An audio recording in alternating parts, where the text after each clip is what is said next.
Spotlighting Hawaii's leaders. We want to bring in Governor David E. Good morning, Mr. Mayor. Lieutenant Governor, good morning. Thanks so much for joining us. Mayor Derek Kawakami. Thank you so much, Senator, for being here.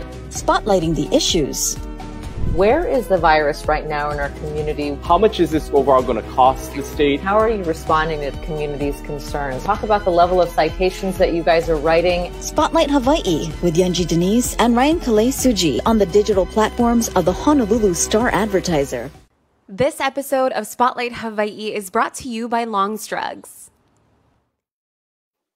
Hello, thanks for tuning in here this morning. I'm Ryan Kalei Suji, joined by Yunji Denise, and this is Spotlight Hawaii on the digital platforms of the Honolulu Star-Advertiser.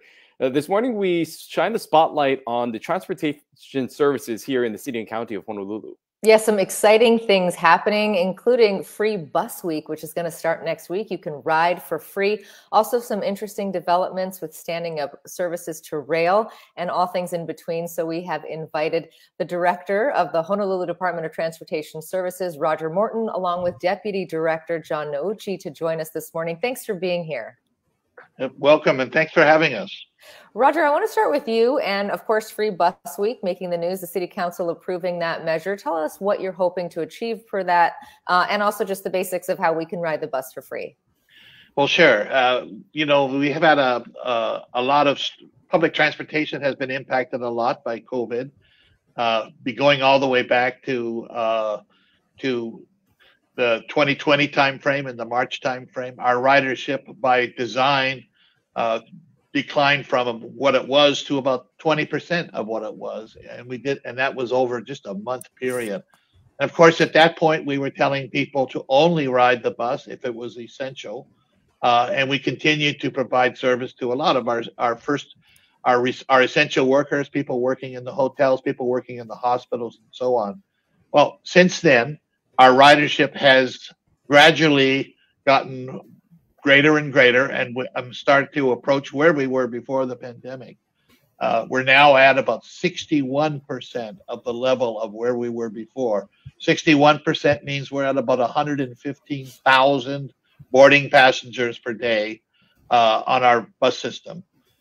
Now, we are, the world has changed a lot. Not everybody has come back to work. Some people continue to work from home. And I suspect that that'll be a long-term issue of just the way we work has changed around the whole country.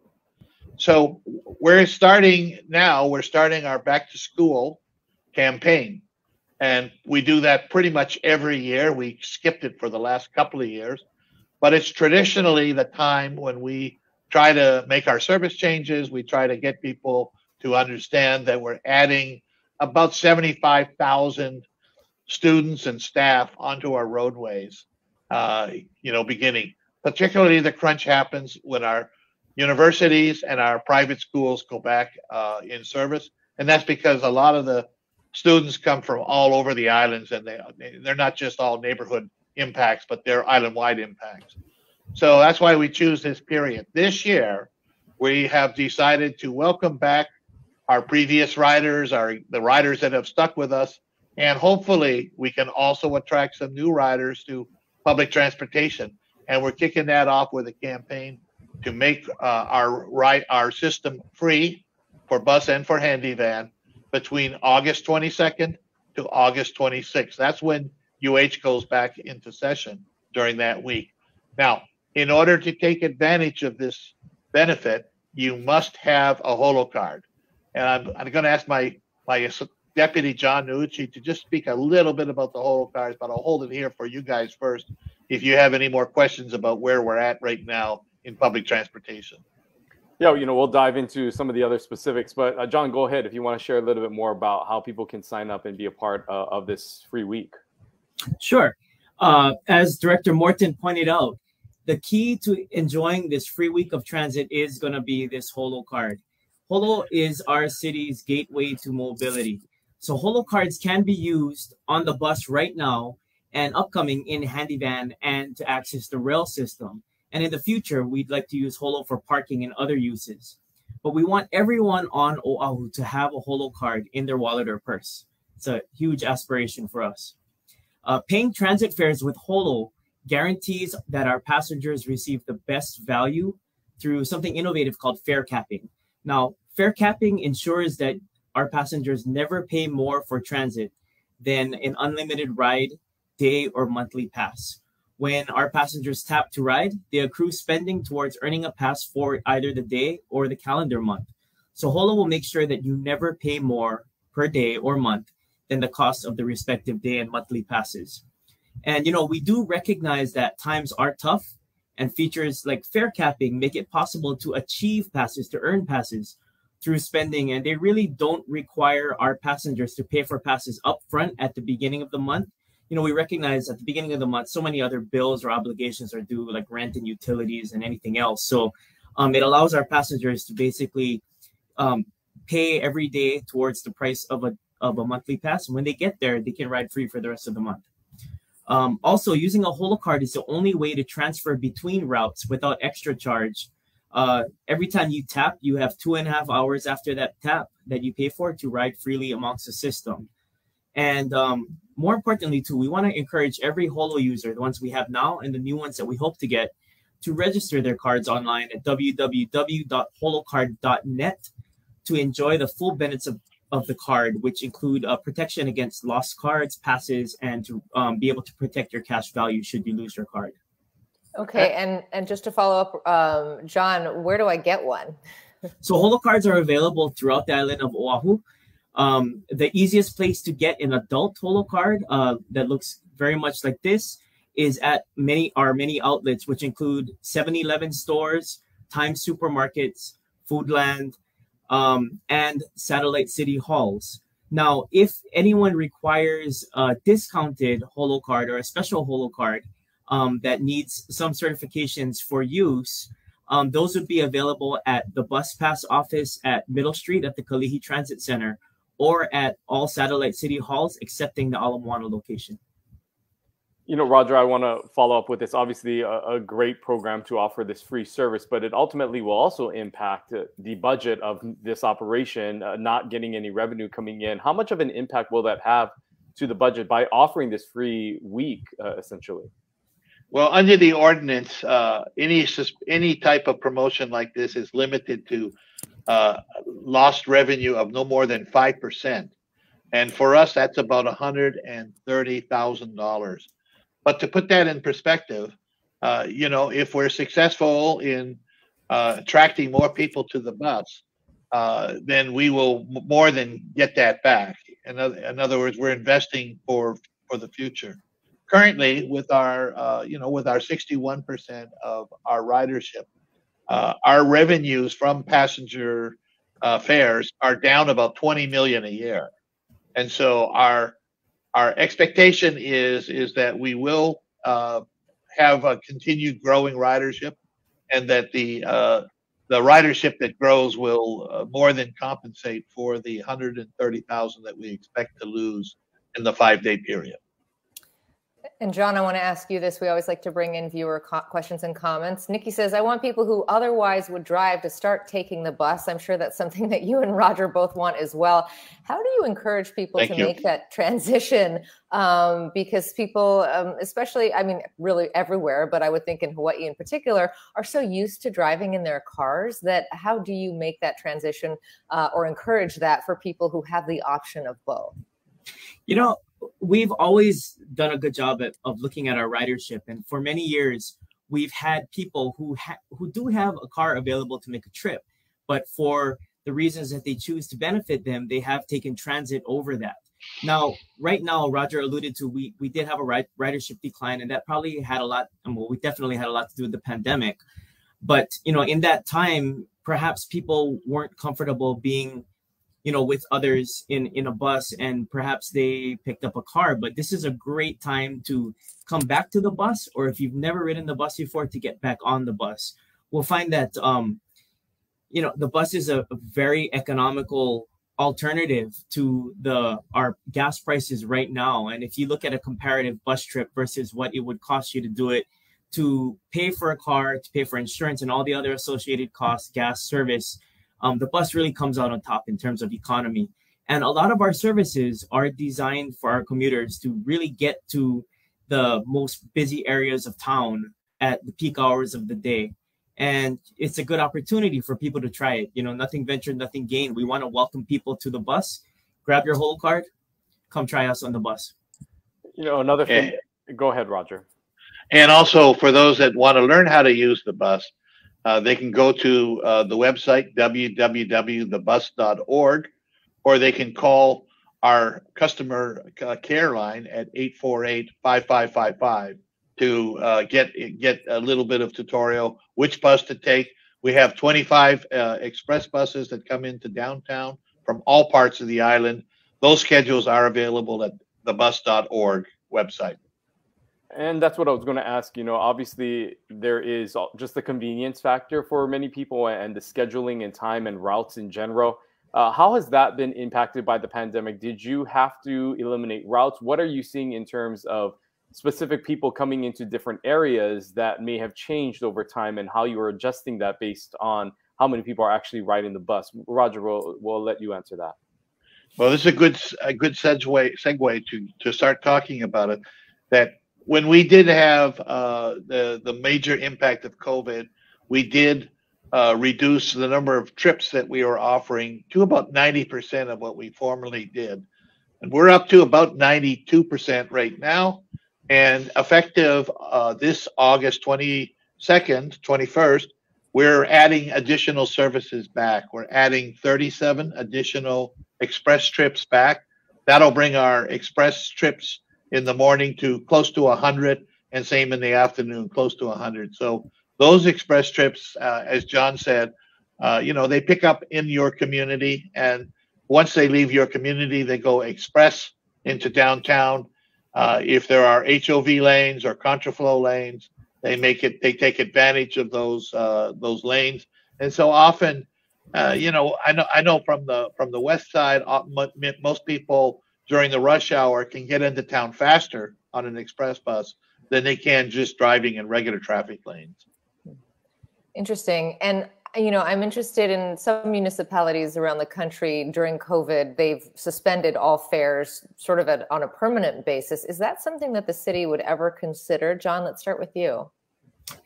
You know, I think when you look at the suspension of fares that happened in many cities during COVID, a lot of that was done as a mitigation when we knew a lot less about the airborne nature of COVID. And a lot of the other systems started to have rear door boarding only.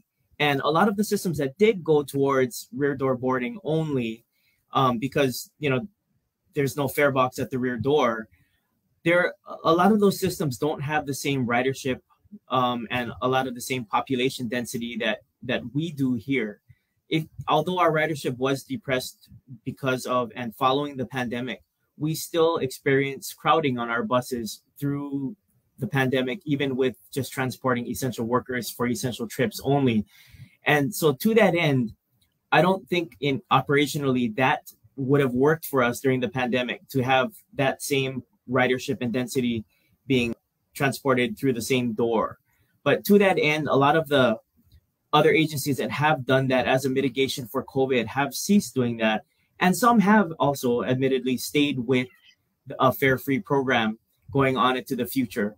But when you look at the kind of operation we have here, we have a really large, vast, heavily used system here. We'd like more people to use it, but it really comes down to cost and being able to sustain our system.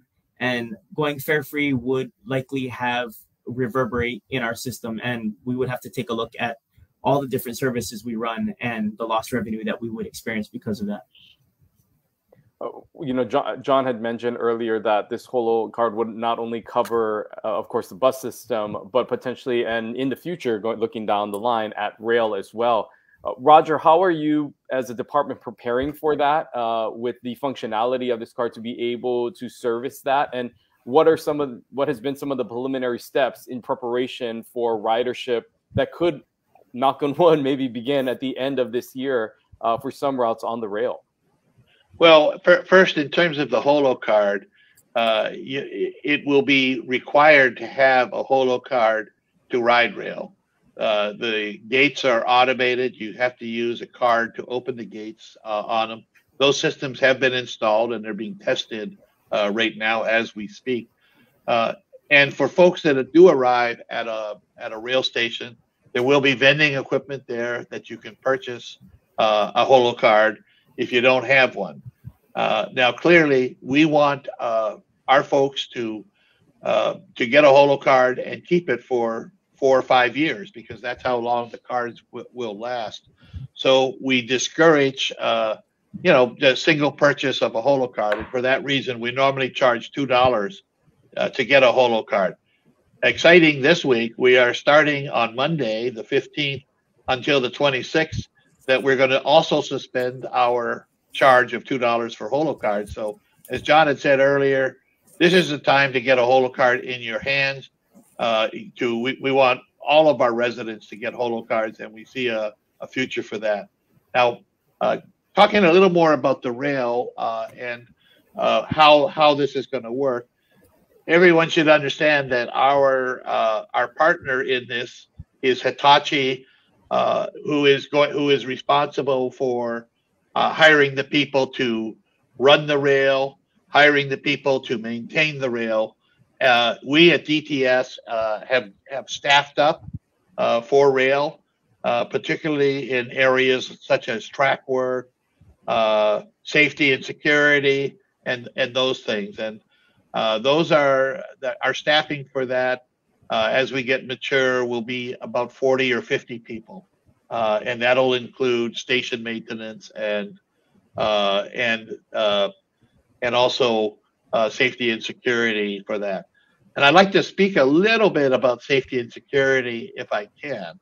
That what we're planning for the rail is we're planning for a very safe ride on the rail. We have 3 tiers of security that we'll be employing as we open the system. The first tier will be roving ambassadors, really, that'll be employed by Hitachi. They'll be on trains and in stations and at park and ride lots. They'll be circulating around, and they're just there to be the first level of security and customer service for people that need help. The second level of security, the second tier, will be a force of security officers that we're hiring that will provide security, a security presence within the system. And then that'll be augmented by a very sophisticated automated security system that has literally thousands of cameras in the system that'll be able to detect any type of incidents if one were to occur, and to zero in quickly from with a focus at our rail operating center. Finally, our third tier of security will be HPD, and they'll be there if an incident does occur. Then HPD will respond and to an incident and take appropriate action. So that's how we plan to staff up for rail. That is so interesting, and it's interesting to note that Hitachi has one branch of really the operations, but your agency is still responsible for a pretty significant portion of the ridership, just making sure that Absolutely. the trains run on time, if you will. So John, can you expand a little bit on that, just on how you plan for something like that? We know that the city, and they're certainly not unique in that, employers all across the board have a hard time right now hiring folks. The extra challenge with rail that we've seen is that the deadline keeps moving along, right? We had anticipated perhaps, at least to the stadium, that portion of the route to be turned over earlier this year. When we had last spoken to Lori Kahikina, she said best case scenario, September, October. Now, of course, the mayor says he'll be happy if it happens this calendar year. So how do you prepare for that and staff up when the goalpost keeps moving? The moving goalpost, of course, is very challenging.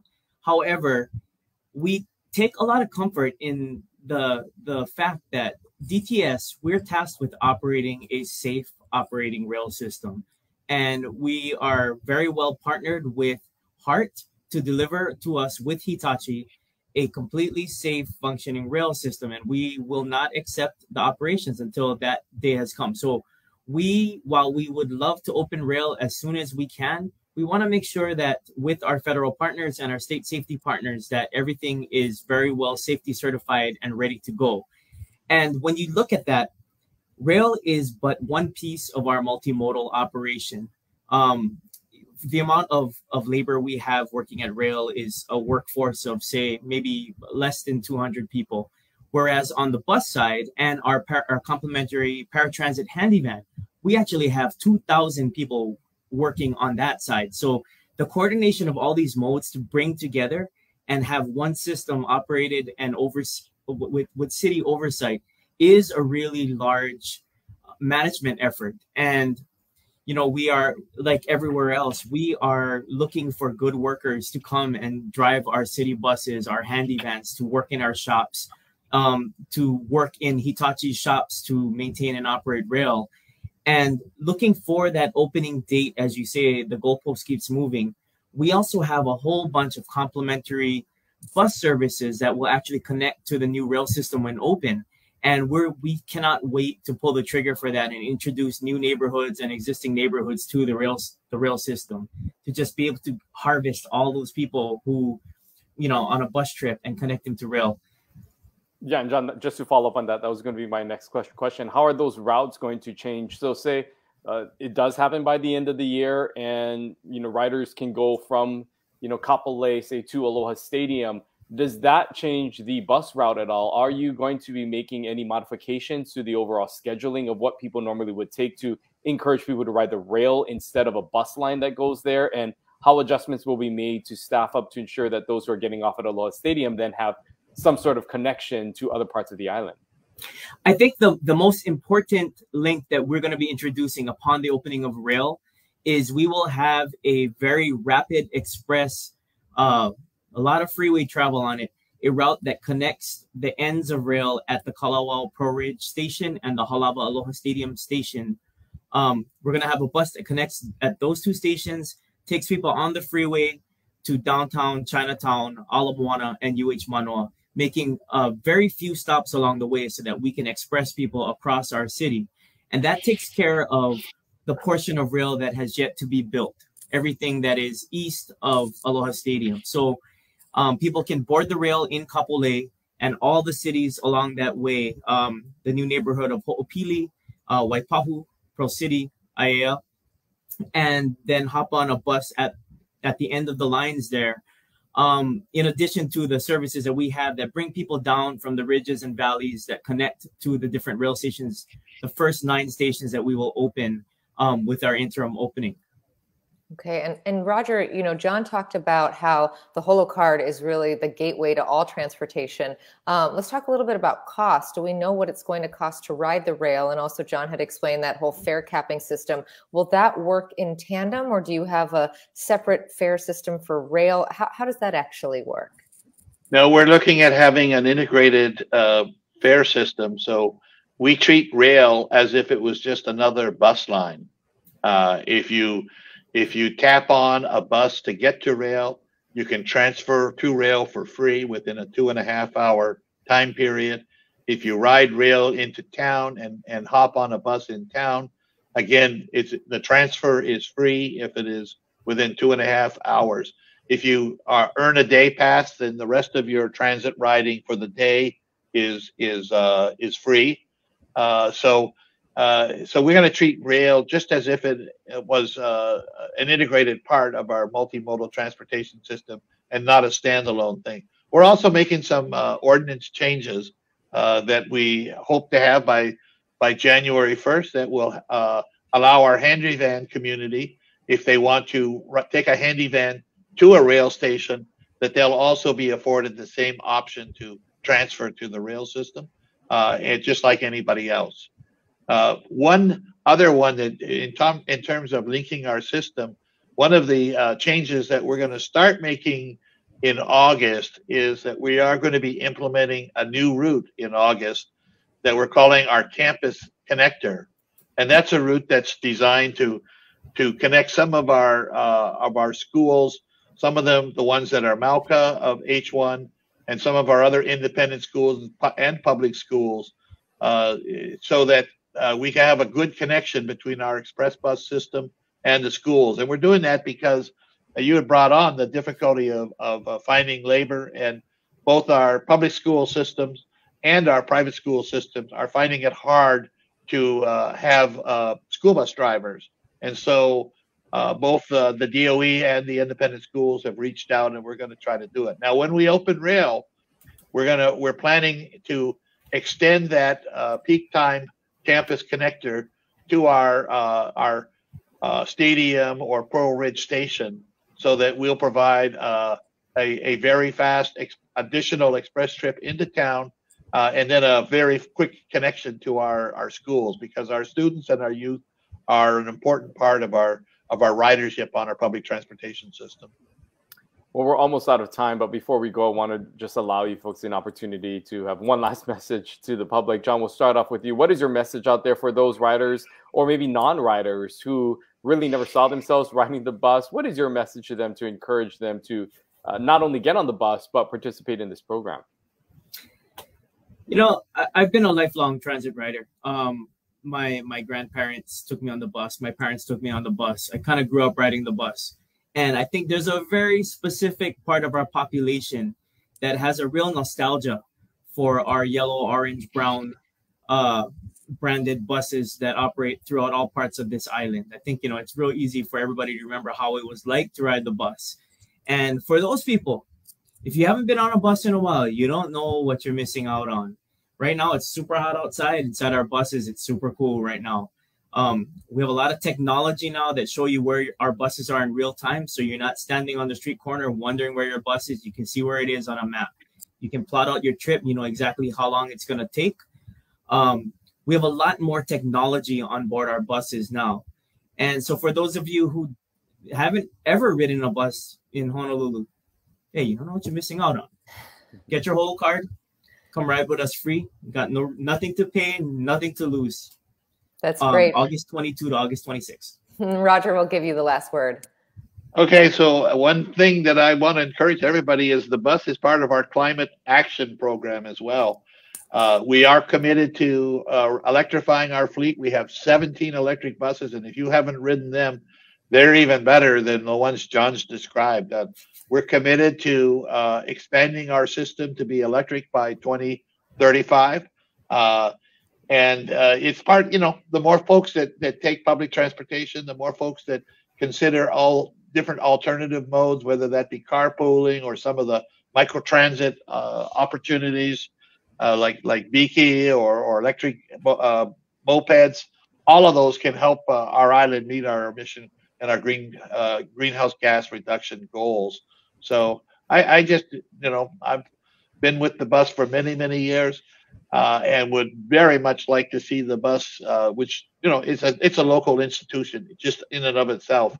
Our visitors, people come here, they love to ride the bus, and we want the bus to just and rail as we move into this new multimodal environment. We just want to continue to be known as the city where transit works in the Pacific. Fantastic. And I will testify to that. I mean, I was in downtown Honolulu, and I didn't even know there was a bus behind me because it was so quiet. I was walking on the street, and that new electric bus just kind of zoomed past, and I did not even hear it. It was so quiet, and the pickup was really fast. I was really impressed by that. But again, we have some questions that are popping in here. One last time, where can people find more information, a website or a number that you can provide for those who may be wondering? Two websites. For holocards, the best website is www.holocard.net. And for general bus information and schedules, the best website is thebus.org, thebus.org. Those two websites can pretty much help you plan your entire transit trip. All right. And again, you can always call one of our customer care folks at 808-848-5555. Well, Roger Morton and Deputy Director Jon Nouchi from the Honolulu Department of Transportation Services, we appreciate your time this morning. Thank you for telling about this program, and we look forward to talking to you in the future when that rail ridership does stand up. We'd love to have you back on to talk in detail when that opens up. Thank you so much for being here. Thanks for having us. Aloha, thanks. Well, Ryan, what I love about this program is we get to learn so much. You know, we've been so deep diving into politics as of late, but now it's really interesting to hear about some of the things that are happening in our community. The free bus week that those two gentlemen were talking about to coincide with the start of UH is a great program, and you get the Holo card free, which saves you some money. And it does sound like, you know, going forward, that really is going to be what they said is your key to transportation services throughout the city. We talked a little bit about rail as well, and how they're going to be integrating that and standing that up. So a lot of interesting information today. Yeah, and really the key is that Holo card that will be able to almost provide you that pass and that, you know, that way to get onto these different modes of transportation that the city is offering. And so for more information, you heard those websites that you can go and visit there to get more information about the bus routes, as well as the Holo card opportunities, where to get them and how to get them for free during this week. Really, the city encouraging people to take advantage of this free ridership week and Holo card week coming up next week. So giving people the opportunity to take advantage of that. We will, of course, be spotlighting the election coming up, with the election happening tomorrow and the results being released. On Monday, we're going to be focusing in on recapping some of those races. Yeah, we've got two of the best political analysts in the state, Neil Milner and Colin Moore, of course, UH professors who know their stuff when it comes to politics. We've had them on several times throughout the political season to talk about what their expectations are and sort of handicapping the races. And now we're going to see how everything turns out. Remember, you still, of course, have the opportunity to vote if you have not turned in your ballot just yet. The ballot boxes are throughout the community, and you can always vote in person at a number of sites. Just check out this, the State's Department of Elections website to find out where they are having in-person voting if you prefer to vote that way. We encourage everyone to vote and stay connected. If you'd like to learn more about the candidates, we did interview quite a few of them, and you can check that out on the Honolulu Star-Advertiser's website. They have links to all of our past interviews. So we look forward to talking to you on Monday at 10:30 with Neil Milner and Colin Moore to talk about the results of this very important primary election. We'll see you then. Have a great weekend. Aloha. This episode of Spotlight Hawaii is brought to you by Longstrugs.